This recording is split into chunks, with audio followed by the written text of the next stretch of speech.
he pō nei, toko whā e tau pō malolo he motu kua toka i muianga nei. Wa kumi kaina e whakatuwhano ke lata mo i tau whai aonga. Mo i tau hikianga fōu ke he whano iki pule.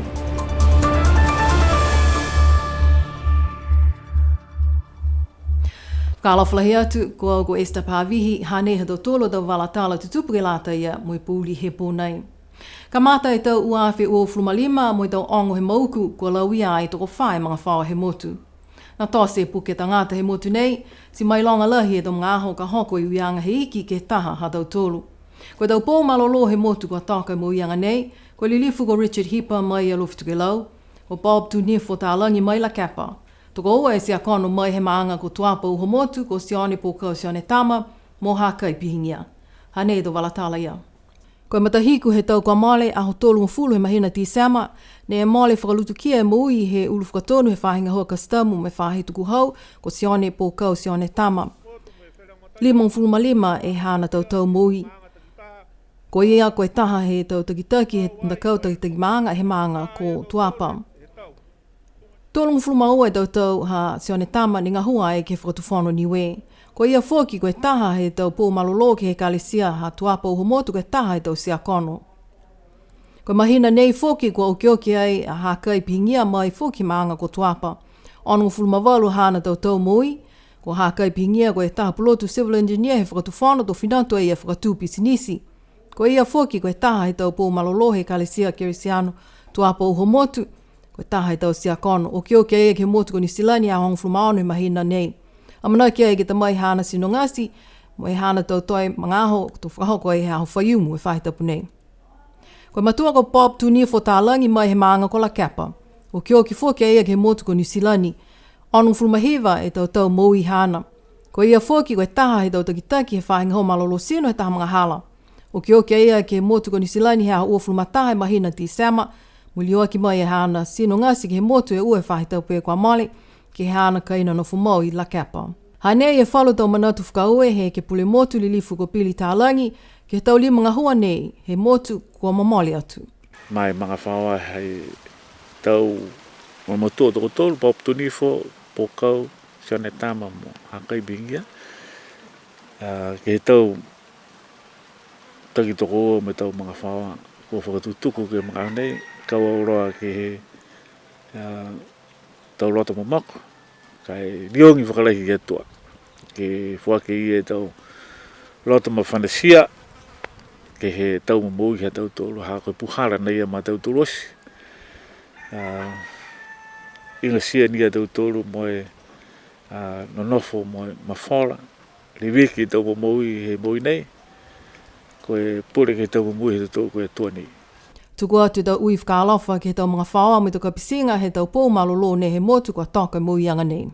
Ko eke pule motu, mo e taha he tau tuhi kupulahi e whakatuwhano i lilifu ko Richard Starkey Hipa, o kiokia ia mai he muianga nei ke he motu ko New Zealand he aho ua fulu he mahina nei, anong fulu mawalu e tau mui hana.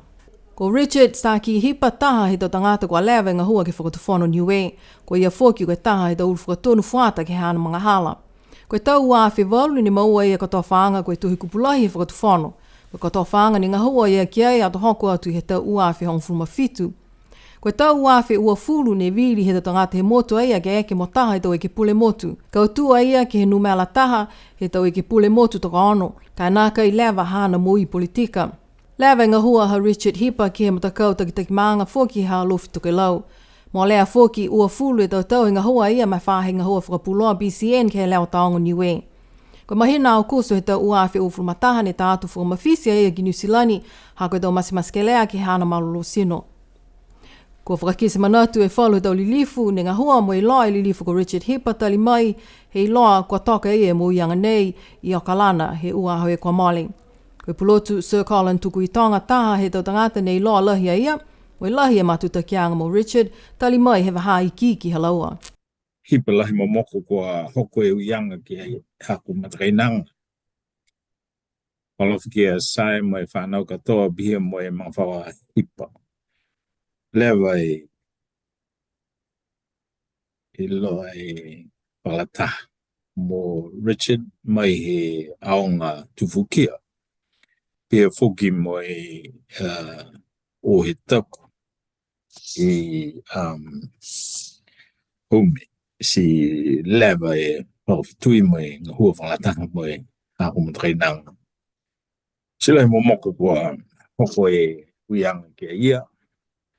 Taha tangata iloilo, tangata pulotu, ngā hua whamori ke lata mai whakawhana he motu. Hata tolu si nofa maua ia he motu si hana kua kamata ia he whana ke puli si ai osi whakakuni snai ngā hana sin. Lewa whoki ni whawhileweia mo ia mai hana whaoa. Kai hana ni ne tupu ki atau tolosi kua hoko mai uianga ke ia sila he momoko. Kai manatu tū mau mahani whaalofa man lang matai hana ki au mai hakua mawhao. Alofa ia tu ki Niue whikai mawhao hipa te whatu mai hana whanau katoa. Ko whakakise fōki tau manatu he lilifu Beli tālangi ke tau mga hala ni ngā hua ia ke whakatuwhanu. Kisia au tangata nei ko hipa, tangata maroro he hana tau ngā hua mo hana tau whiwhirianga. Tunga i ene whakisia nā kai siau pasene osi a tau tolu ke tau ngā hua. Uta tua ni ke kisianga he tau tangata.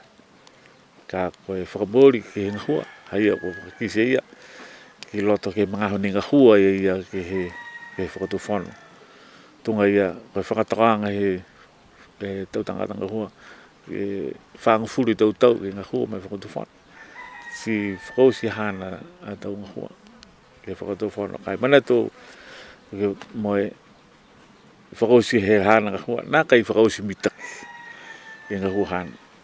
Ha koe tuanga he whakatuwhanu ke mga huia tau taki-taki he whakatuwhanu, tau puri ke kautu.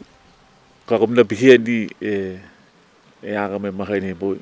Kai whakau lahi ki he tau ngā hua, a hipa, ne tau se ia mai whakatuwhanu Niue, ka mata mai koe tangata ngā hua, si hoko koe tuanga ke he, koe eke puri motu. Kai nā kai whakau si hākua maua ia ke tau ngā ngau. Tuku atu fōki tau ui whakaue mai he tau takitaki he whahinga hua whakapuloa, ke he tau taulonga ni ngā hua ia Richard Hipa ke he leo taonga Niue, koe hana leo mui whiawhia ke tau lolongo whakawhiawhia tō nā kai nimo. Tuku atu tau ui whakalofa ke hana mga whakatoa ke ongo ke mauku lilifu ko Richard Starkey Hipa. Hanei e tahawala he whakatutalanga whakahiku ha BCN News, mo Richard Hipa he tau uawhi ua fulu he osi mai e tau wilianga he motu. Manatu ni hake whakaue ke atua, whakaue ke Niue, whakaue te mamatua, whakaue te whata. Kamata me te mukamuki te hoko i tau, te mamatua, whakaue te liongi, whakaue te eklesia, ke hala tau te liongi, whakaue te tangata ngā hua whatu whanu. Ke he whalo tau wala tala whoki, ke he matahiku he tau e kwa mali ne whakangahua ai whalo tau hikianga whou ke he whanu i ki pule. Ko whiwhili ai he palimia ke whelanga mataia ke tau iki pule ke tau koto whanga halau tolu. Ko tau hikianga nei puna mai, ha kua nā kai kautu e tau manako, ke whakahui e tohi whakawe, ke malikisi e tau numela he whanu iki pule, mai he whā ke he ono. Hanei tau walatala ia. Hanei e tau koto whanga tau iki pule lango matai. Ko lilifu palimia Dalton Tangilangi la lafi atu ke he hana tau whahinga hua, tō lango matai a ia ke he tau whahinga hua malolo sino, whahinga hua tāna ki tupe, whahinga hua whakamotu, whahinga hua hila, whahinga hua fusiika, moe matakau pulinga hua. Ko lilifu iki pule Crosley tātui, tō lango matai a ia ke tau whahinga hua ofisa he tohi kupulahi whakatu whano, whano e ke pule, Foreign Affairs, whahinga hua he tau loea Crown Law, whahinga hua leo leo me tau le kua tupu whakaofo, whaahi whakaako, moe Niue ko kaina. Ko lilifu i ki pule asa mona inu, tō langa matai ke tau whahinga hua whakawhiri mai fōfua kele kele, climate change mai tau whahi pisinisi e whakatu whano, puto ia ai e ofisa he tau ngata whanonga vēwa mai whahinga hua whakapuloa BCN. Ko lilifu i ki pule Sonia Tālangi, tō langa matai ke tau whahinga hua transport, whahinga hua takatakai motu, whahinga hua whanua mai whahinga hua taonga Niue. Ko whakangahua i tau hikianga whou nei he whanu i ki pule he mahina ti sama he tau kwamali. Ko hohoko atu e matakau hokatau ha Niue ke he motu ko fisi, mo ka mata i tau wheua halau tolu ke he whetoko South Pacific Darts Championship ke whaaki. Toko ua flumaua lau tolu katoa, hongo flumaua i tau tangata taani, mo hongo fulu i tau whiwhine, ko watu ke hukui a Niue ke he tau wheua South Pacific Darts Championship. Whetoko ai alau tolu, mo i tau matakau mai he tau motu ko Papua New Guinea, Tonga, Vanuatu, atu kuki a Lani, atu Lunga, Kiribati, Nauru, moe motu ko fisi. Ko amana kia e matakau pule ngahua he whakatuwhano ke e whakakatoa i tau whakaholoanga ke kumi whaiaonga ke lata ia mo i tau aonga Niue. Ka bihe mai e ofisa he matakau pule ngahua ngā hoa lahi e tau kaina ata ke lata mo i tau whaiaonga mai he tau mutukehe. Koe lau lahi he tau whaiaonga fōu kumi mai he tau mutukehe ka nākai whai kaina ata e whakatuwhano ke nonofua i alau tūlu. Kua lewa fōke mai longa he whakatuwhano e ngā hoa he tau kaina ke lata mo i tau tangata ngahua whakatuwhano ne ta mai he tau mutukehe. Hongo fulu matahe whaiaonga fōu ke lata mai aonga he toko lunga, mo e whai whaiaonga ke lata mo e aonga he tau whanau i kiki he tau nei.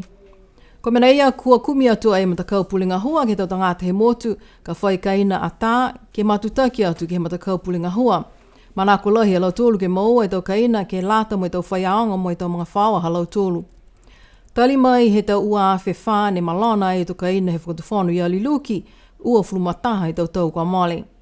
Tā atu e tau huhu ke he iki pole he wha he whakaako mo e whahinga hoa malolo sino li lifu Sonia tālangi ka nā kai la whai tali hangawia ke he tau whakaholoanga he whakatuwhanu ke whai kaina ke lata mo i tau tangata motu kehe kua whakangahua he whakatuwhanu Niue. Ua e seau e tau kaina kua puto ia ke he tau kumikumianga ke he vela mo e malolo sino he tau tangata ni takitaki ai he aonga Pulotu University of Auckland. Toko tolu seau e tau tangata kua talia ke tali e tau huhu mo i tau se e tau fuafuanga ke he tau malolo sino.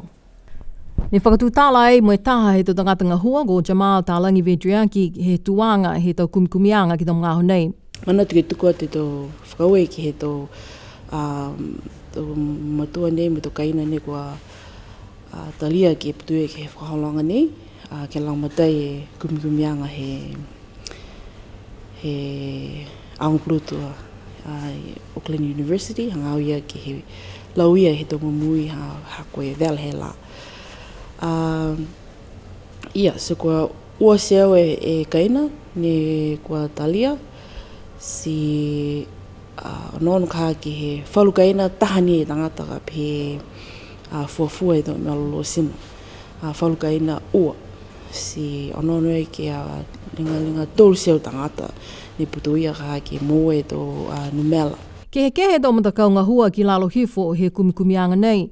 Kehe e tau matakau ngahua ke tau tua whale ke wali mo e whakamea e tau tua whale. Si kehe fōki tau matakau ni o wiko ke tau kaina mo i tau maanga ke maua e tau tali mai i alau tolu seau ko talia ke tali e tau huhu mo tau se e tau fuafua ke tau malolo sino. Koe mga whakapā mo ne tau se he watu ka alau tolu ke whakamama atu mo e olet ke alau tolu manako nari ke putuia ke kumikumianga. Koe mga hoia ne mua te loa ha koe tau baseline information ka ni manako ke moa si koe haia e ka kano ne loa lai maha ke wala whakamua si i loa ilo tau ka ai koe loa haia ka koe ka liliu watu he mahina nei mahina Februari mahina masi it's not ku e ai loa tunga he mga whakapā. Si ole atu whukini ka ke tau takatanga hua ke lalini ka ke ua toho loa e tau halotola tau mga aho ka watu ke tau kaina. Si ka pehe lave ka hei tau kaina po ke ha mea ke laang ke alotoru ke umai ke tā mga aho kehe. Ka pehe whaihuhu si mea ke whakatutala. Liu ke whakamanatu ka ko hingoa e tau hingoa tau mnea ne kua talia alo tolu ki ai he mga whakapā. Pehe mai a Jamal ko e oa tu e tau tangata ngahua ke tau se e tau kumikumianga ke tau kaina mo lau tolu toko tolu seau he mahina nei ha Ianuari, mahina Februari, mo mahina ha Masi. Ko e whakatai ke langa fitu e ahi atu ke tau kaina he tau katoa nei. Koe ka kano lahi ni ha koe mga honi, koe mga mua te vela he motu, koe tō numela ia ka hane mua mai he whahi fufu matangi. Si manako lahi e kumkumianga ke moa e tō numela, malolo sine tō tangata, he mga honi, ha koe ka kano ia ka hane tausi e kumkumianga nei, ke fuafua e tō malolo sino ha koe lauianga, ha koe vela he la. Kua matutaki e tau ngahua ke he matakau ne o atu ke whamea mo wali e tau tuawhale ke he hafa e tau numela kaina ko talia ki ai. Nā kai wali e tā hafa kai maua osi e tau kaina ke tau wali ka whakaosi e tau kumikumianga he matahiku he tau nei. Ke whalufoke walatala ko Niue taha motu ko a whakahingoa ai. He matakau whakapūloa talahau he lalolangi o CNN, ko e taha matakawi ko a lata ki o ewawa ki ai tō tangata he tau nei uawhi ua Frumalima. Ua lima e tau matakawi he lalolangi ne whiwhili ai he tō tangata ngahua he CNN, he manautua lautolu kua fulufulu ala, mo e whakaohoho i lautolu i tō tangata ki e whenonga ewawa ki he tau motu ia. Ko Niue ni e motu he Pasifika ko whahingoa ki he tau nei, ko whakamahino e lautolu e fulufulu ala he takataka i motu, ko e tau tafuane whae ahi mai ki he motu, mo e tau whakaholoanga ki e pui mo leveki e tau walatahi ha Niue. Ko whiawhia lahi e tau ofisa mo e tau tangata whenonga wawa ki he whiwhilianga nei, he kautaha CNN. Ke whakaosia ke tau walatala ko mawhala mo i milino e tau whiawhia takai he tau nei, nā kai whai hokotaki ne langana mai he whahinga hoa leo ke tau whiawhia takai, toko tolu e maanga ne nā kai whai takai he tau nei, o maanga ko la kapa, hiku tā wake mo Namukuru.